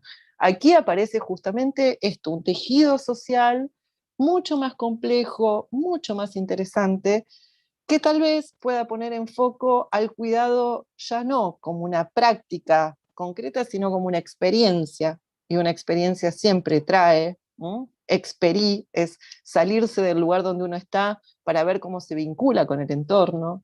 Hay una relación a la contingencia, pero sobre todo hay una relación al medio y a todo lo otro, en donde no solo pasó a ser el tema más importante, la sustentabilidad del mundo en el que vivimos, y que si no cuidamos nuestro entorno no vamos a tener futuro, básicamente, sino la vida, puesta en foco una vez más como valor, por eso yo decía volver a gestar el valor de la vida, y estas tasas que ponen a la juventud, y lo quiero traer no es porque los otros rangos, franjas etarias no sean importantes, pero porque creo que son muy importantes hoy, y en el sentido de poder brindar allí respuestas de cuidado, que muchas veces Todorov en ese libro decía, muchas veces cuidar es también abstenerse, o en lugar de justamente dejar el cuidado librado a una esfera burbuja que va a terminar dialogando con los mismos, de alguna manera, sea en esta unidad familiar que reforzó la pandemia, como muy bien contaba Alejandra recién,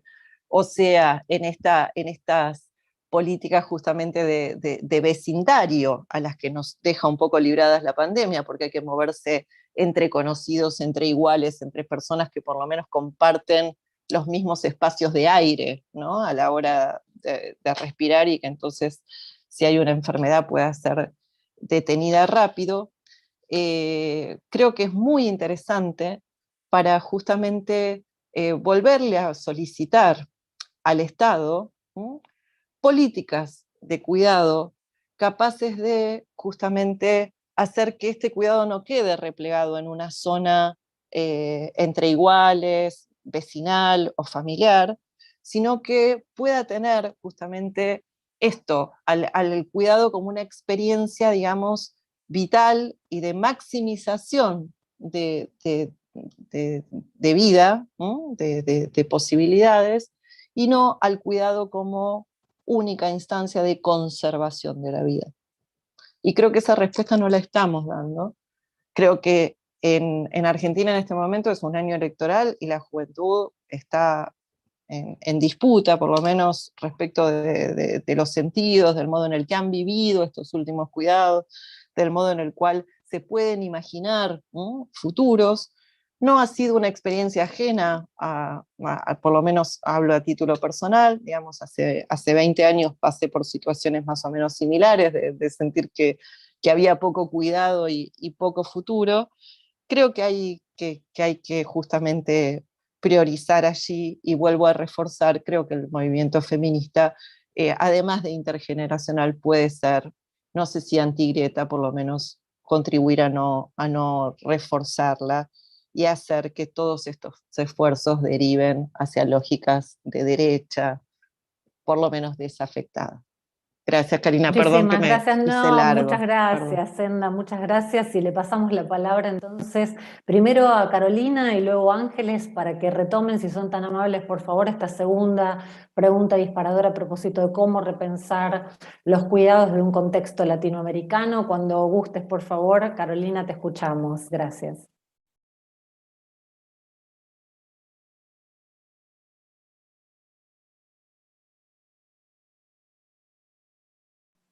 Ahí te estamos viendo compartiendo pantalla. Sim.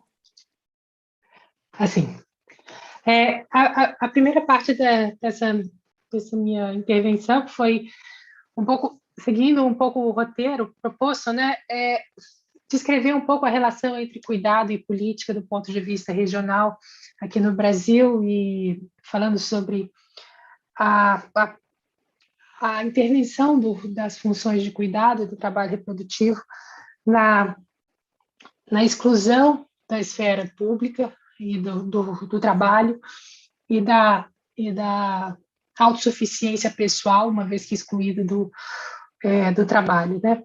Então, eu fiz alguma coisa um pouco mais expositiva, querendo pensar o estado da questão, sobretudo como políticas, né? A ideia de como lidar com o trabalho reprodutivo, se o trabalho reprodutivo deve ser remunerado, e de quem realiza o trabalho reprodutivo, se ele deve ser profissionalizado. E eu acho que isso é uma questão que está sendo bastante debatida entre filósofos e filósofas no mundo, né? Eu parei nesse ponto da parentalidade, porque a parentalidade é uma forma de cuidado que talvez eu encontre alguma motivação para uma posição mais propositiva, né, e para passar para essa segunda etapa, que é como repensar as políticas de cuidado e que desafios e que oportunidades a gente pode ver nesse contexto local com a situação latino-americana, né? Eu queria chamar a atenção de vocês sobre esse tipo de números que a gente tem no Brasil. Esses são números para a cidade onde eu moro, que é o Rio de Janeiro. Então, esses não são números nacionais ou estaduais, são números municipais de crimes totais de violência doméstica contra mulheres, que são enquadrados na Lei Maria da Penha, que é uma lei mais ou menos recente, sobre violência contra as mulheres, né? Vocês podem ver os números sobre a pandemia, são os números mensais que mostram que há 250 denúncias por dia de crimes de violência doméstica na cidade do Rio de Janeiro, né? E esses números se agravam na pandemia. Por que eu trouxe essa questão da violência doméstica? Porque a gente sabe que a violência doméstica é prioritariamente cometida por parceiros ou membros do sexo masculino de dentro da casa, daqueles que exatamente são aqueles de quem nós deveríamos cuidar e que deveriam cuidar de nós, né? E por que isso? Porque eu vejo que o problema da violência doméstica coloca um outro impasse, dentro desse cenário de vários impasses que eu tentei descrever, que é o impasse que vem das políticas de encarceramento. Quer dizer, uma vez que nós temos agora uma lei de proteção à mulher que tem bastante apoio, né? Com esses números de crimes, nós vamos chegar a políticas de encarceramento gigantescas, né? O problema das políticas de encarceramento, vocês já sabem, né? Elas afetam sobretudo os mais pobres, elas afetam sobretudo os negros, e aí você vai gerando mais problemas de cuidado nessas esferas da população, uma vez que as famílias são sem seus pais, se privam dos seus pais, e as mães agora têm que fazer os cuidados, têm que tomar os cuidados. Sim, enfim, a política de encarceramento é uma política problemática, né? E por isso que eu vejo uma situação em que eu acho que a gente precisa retomar a questão do que é a prática do cuidado de um ponto de vista mais geral. E então, ouso fazer algumas propostas, né, do que eu entendo que são políticas de promoção de cuidado a longo prazo. Quer dizer, a curto prazo, elas são todas emergenciais, elas resolvem pequenas crises, essas de qual a gente falou, mas eu acho que tem pouca chance de a gente realmente mudar o quadro que é mais estrutural. Eu acho que são necessárias mudanças políticas, de uma mudança de um ethos social sobre o cuidado. Então, por exemplo, eu acho que é bastante importante que a gente enfatize nessas políticas a neutralidade de gênero e que a gente esvazie um pouco, a partir de um pouco concordando com alguns pontos que a Alejandra pontuou sobre o mito da maternidade e essa visão da função maternal, da centralidade da função maternal. Eu acho que a gente tem que combater isso, enfatizar a parentalidade e passar a incluir qualquer gênero, pais, homens, gêneros não binários, no exercício da parentalidade e gerar um ethos social baseado em novas práticas e uma nova narrativa mesmo da formação humana e do caráter, em que essa função de cuidado pertence a todos nós, né? Então, eu acho muito interessante propor, e eu gostaria disso, né, da coletivização, da cooperativização das funções de cuidado, desvinculando da figura de cuidadores específicos, né, desvinculando cada vez mais. Isso estou dizendo o fortalecimento das instituições de cuidado, da sua qualidade, da creche aos asilos, a todos esses locais, pensando que outras pessoas e outras imagens diferentes de cuidado devem ser vinculadas, né? Então, e diferenciar isso de uma função que é exercida por mulheres e, sobretudo, por mulheres negras, no caso da profissionalização do cuidado, né? Que assim, o Brasil é um número absurdo de empregadas domésticas e quanto que nós vamos, cuja grande maioria é negra, e como nós vamos naturalizando isso. E eu acho que é claro que nós vamos precisar de profissionais de cuidado dentro dessa minha proposta, mas profissionais que sejam muito bem remunerados, e a valorização política desses profissionais, né? Então, eu acho que essas políticas, elas são políticas de investimento mínimo, porque elas são políticas de microinvestimentos, né, locais. Eu acho que a gente deve ter um estímulo a iniciativas cooperativas de função de cuidado, e isso é bastante interessante, alguns casos que eu pude observar, por exemplo, a junção entre velhos e jovens, né, jovens que precisam ser orientados ainda, e com os velhos que precisam de companhia,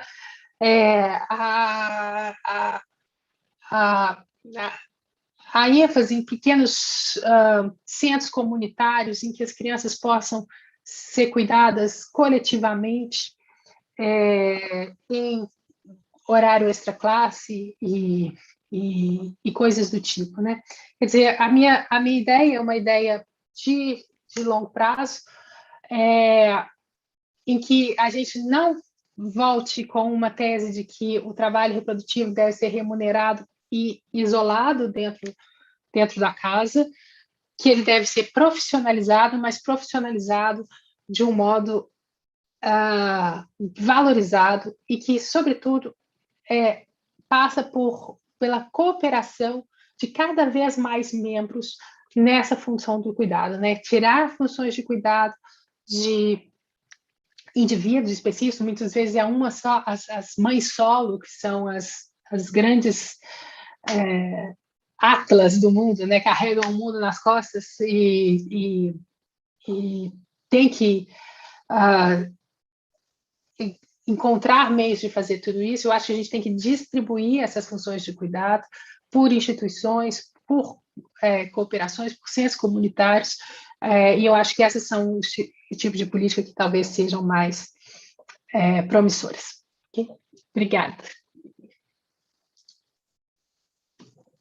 Muchísimas gracias, Carolina. Le damos la palabra ahora a Ángeles, por favor. Gracias. Hoy han dicho muchísimas cosas muy interesantes. Me gustaría como poderlas retomar todas, pero no voy a poder. Entonces voy a decir un par de cosas que había yo pensado desde antes, pero que se vinculan mucho con lo que han dicho. Y pensaba yo un poco acerca de esta cuestión de cómo en realidad tenemos que empezar a pensar los que decía Alejandra, si no la entendí mal, acerca de cómo los cuidados no solo tienen que que dejar de pensarse en términos de que la mujer es la que cuida y algo que es del ámbito privado, ¿no?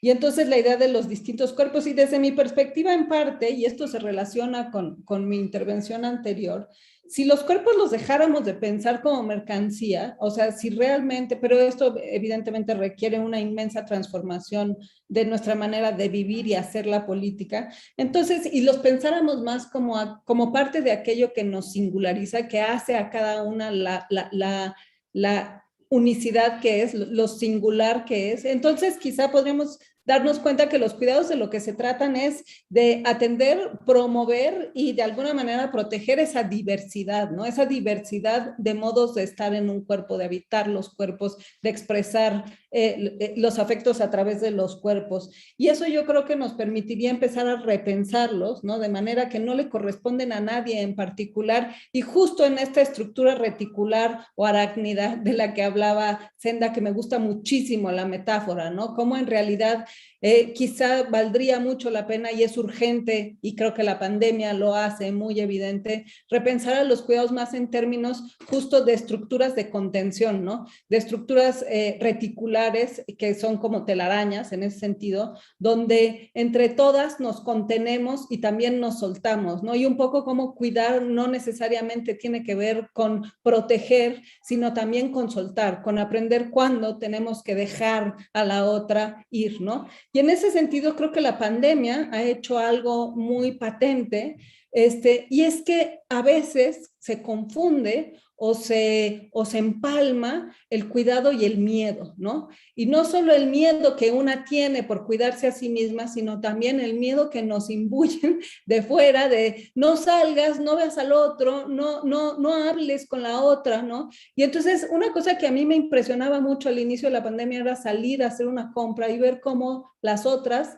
por cuidarse, te tenían miedo, ¿no? Entonces te acercabas y corrían. Entonces, me parece que es súper importante empezar a pensar cómo desvinculamos la noción del cuidado del miedo a la otra, porque creo que justo si pensamos a los cuidados como estructuras reticulares o como estructuras de contención, donde no hay las responsables, sino que todas somos de alguna manera responsables de nosotras mismas y de las otras, y los cuidados precisamente, y me gustaba mucho esta idea que decía Senda de los cuidados como una experiencia, ¿no? Porque es una experiencia política, yo creo, ¿no? Entonces el chiste es que no es algo que no es un suceso, no es algo que ocurre en ciertas circunstancias y en ciertos momentos, sino que es una manera de estar en el mundo, ¿no? Es una manera de relacionarte con las otras. Y en ese sentido, yo creo que los cuidados los debemos repensar, y en Latinoamérica particularmente,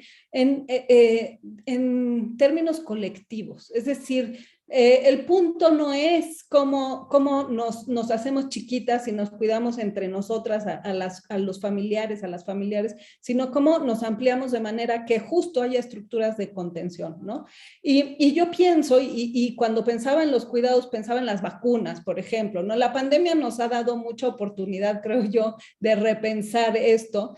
Y yo pensaba, cuando me fui a vacunar, me pasó una cosa que me sorprendió mucho, y es que cuando yo salí, la gente estaba, es anecdotario, pero creo que sirve para pensar, la gente estaba feliz, parecía que habían ido a una fiesta, ¿no? Y estaban bailando casi, casi, y yo me preguntaba, ¿de dónde viene tanta felicidad? Y yo pensaba que en parte, en realidad era porque saber que te vacunas no es saber que te pones a salvo, sino saber que entre todas nos estamos cuidando a todas para que podamos de alguna manera volver a la vida, ¿no? Y en este sentido pienso mucho también en lo que decía Senda del valor de la vida en su primera intervención, ¿no?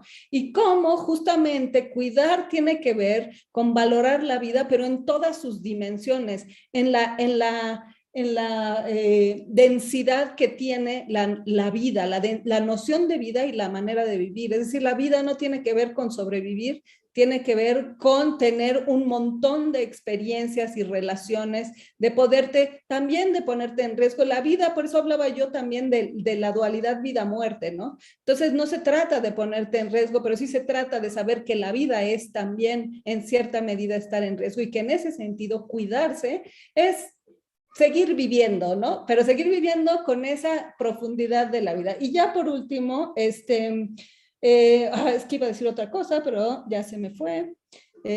Bueno, creo que por ahí lo puedo dejar y ya seguirá seguramente la discusión con las preguntas de las demás. Muchísimas gracias, Ángeles. Bueno, sí, en efecto han puesto sobre la palestra el talante de la filosofía cuagestante que se ha hecho mención aquí y han dado vida a muchísimas preguntas, a muchísimos comentarios, simplemente a modo de recoger alguno de ellos y vinculado y en sintonía con la última intervención que escuchábamos por parte de Ángeles.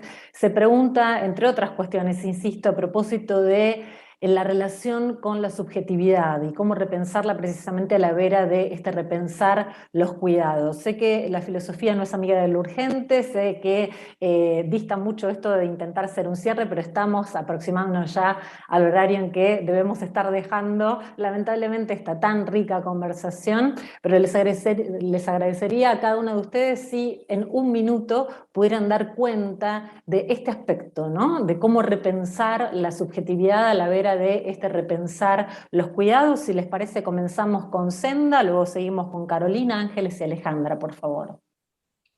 Gracias, Karina, y gracias por la pregunta, me parece súper interesante.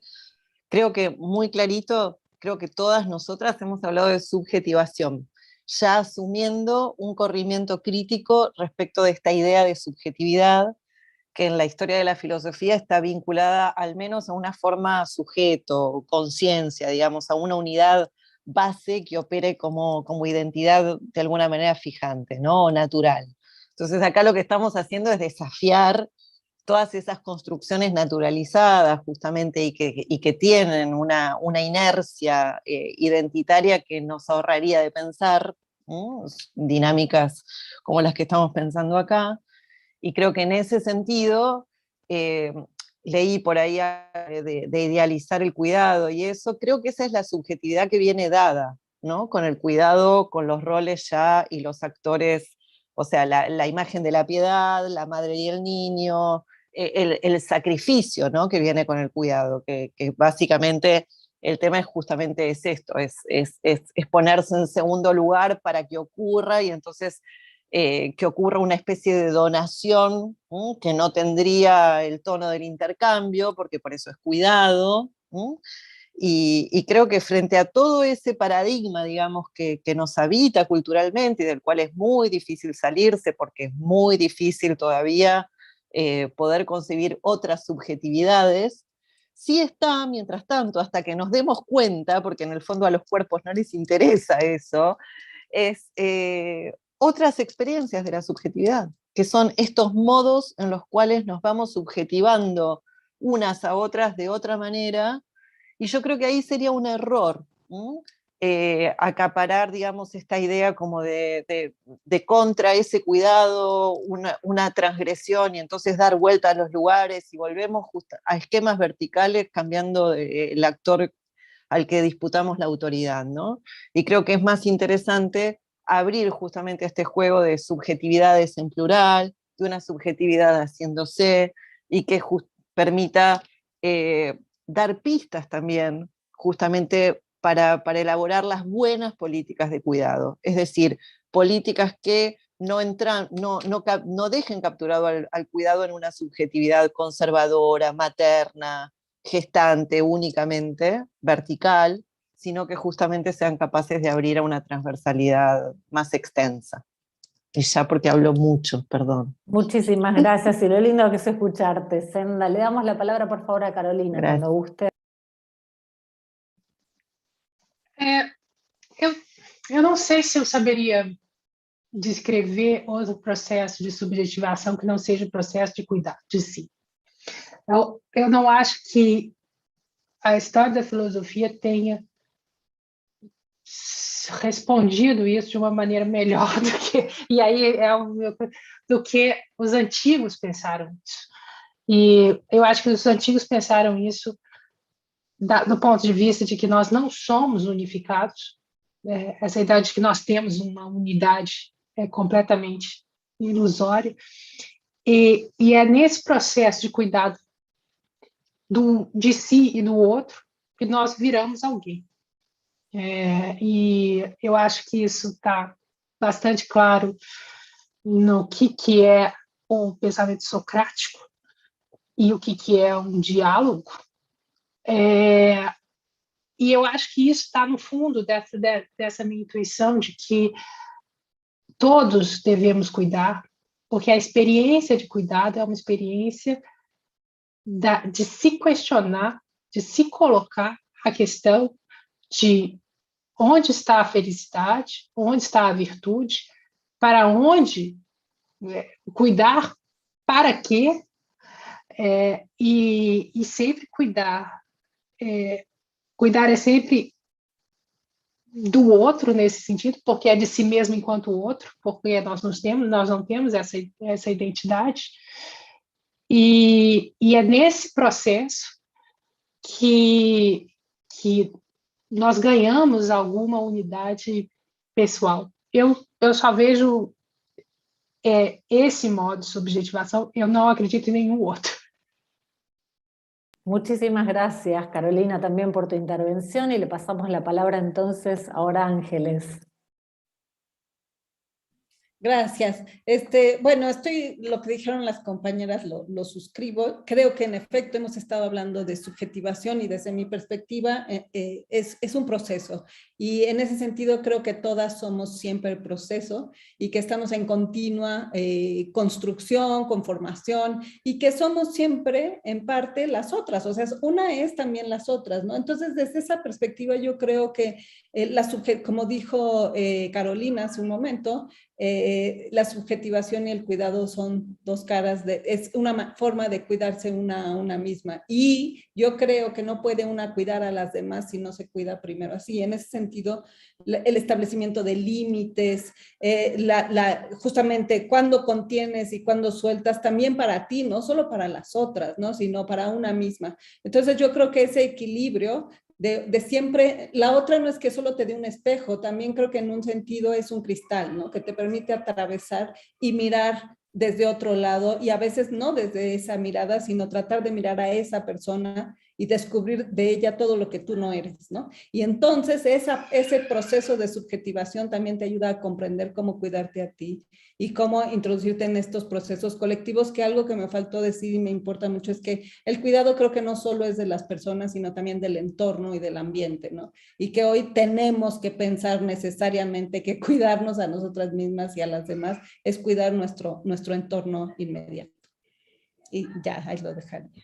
Muchísimas gracias, Ángeles. Y le damos la palabra entonces finalmente a Alejandra, por favor, cuando gustes. Sí, pienso que cuando se asume, ¿no? Cuando se toma el concepto de cuidado, principalmente por el contexto de pandemia, primero se le asume desde ese lugar o desde cierta universalidad, ¿no? El cuidado como un orden universal, pero rápidamente ese cuidado se va a describir desde una posición concreta, ¿no? Y cuando se traspasa de esa definición universal a una definición vinculada a un orden concreto, se asume cierta idea diferencial, y al incorporar esa idea diferencial, subrepticiamente y quizás inadvertidamente se retoma aquella diferencia sexual natural, ¿no? Y ese es el riesgo, ¿no? Y ese ha sido el riesgo y ha sido el problema, ¿no? De un reforzamiento de un orden patriarcal que lo hemos visto en pandemia, ¿no? Ese paso de lo universal a lo concreto y entender lo concreto en términos diferenciales. Y esa diferencia lleva la marca de la diferencia sexual natural, donde se vuelven a remarcar los roles de lo masculino y lo femenino. Entonces, pensar el cuidado implica destramarlo de la dicotomía de lo universal y lo concreto, ¿no? Y creo que yo pensaría en esa dirección, ¿no? Cómo pensarlo con el cuidado, destramándolo de esa vieja dicotomía que reproducimos en el espacio de la filosofía y también en las otras disciplinas, ¿no? Ser capaces, cómo hacerlo, ¿no? Desde una posición feminista, pensar el cuidado desplazando la dicotomía del universal concreto que subrepticiamente asume aquel lugar de la diferencia sexual natural, cuando ya sabemos que esa metáfora es una metáfora que está en su caso. Eso. Bueno, muchísimas gracias a estas extraordinarias panelistas, gracias Alejandra, muchísimas gracias Carolina, Ángeles, Senda. La verdad es que Bueno, nos han incitado a proseguir el diálogo, ojalá este sea un primer conversatorio de una serie muy larga para seguir repensándonos desde además nuestra agenda latinoamericana. El eje medular de este encuentro ha sido repensar los cuidados a partir de repensar también los vínculos entre precisamente la política, los afectos y los cuerpos. Muchísimas gracias también a la Oficina Regional de UNESCO Montevideo. La veo ahí a Ele, no sé si querés ofrecernos algunas palabras a modo de reflexión, Ele, si no ya pasaríamos a... Sí, adelante, por favor. No, la verdad que luego de todo lo que han dicho, cualquier cosa sería muy difícil realmente les agradecemos profundamente las reflexiones, nos han hecho pensar mucho. Yo quería agradecerle especialmente a Agustina Bella, que ha estado detrás de todo esto también organizando y poniendo en gestión. Nada, les agradecemos muchísimo el enriquecimiento que nos han dado. Estas reflexiones son, como decía en la apertura, indispensables y lo confirmo ahora. Así que gracias, infinitas gracias por abrirnos la cabeza a pensar los cuidados desde este lugar y por dejarnos tantas cosas, digamos, dando vueltas, que eso es lo que necesitamos hoy en día. Así que muy agradecidos. Bueno, me sumo a la gratitud, suscribo el carácter imprescindible de estas reflexiones y quisiera agradecer además, por supuesto, a todo el equipo técnico, también la persona de Agustín de la oficina UNESCO Montevideo, especialmente a todos quienes nos acompañaron en este conversatorio latinoamericano. Les invitamos a que, si gustan, se registren en nuestro sitio web, que es www.redem.org, Redem, como suelo decir, con doble D de díscolas y de desobedientes. Nos encuentran también en redes, en Instagram, en Twitter, y ojalá nos veamos próximamente para eso, para proseguir esta actividad tan estrictamente filosófica, tan medularmente filosófica como es el diálogo. Muchísimas gracias a todos. Muchas gracias. Gracias, Cari, a vos por todo, especialmente.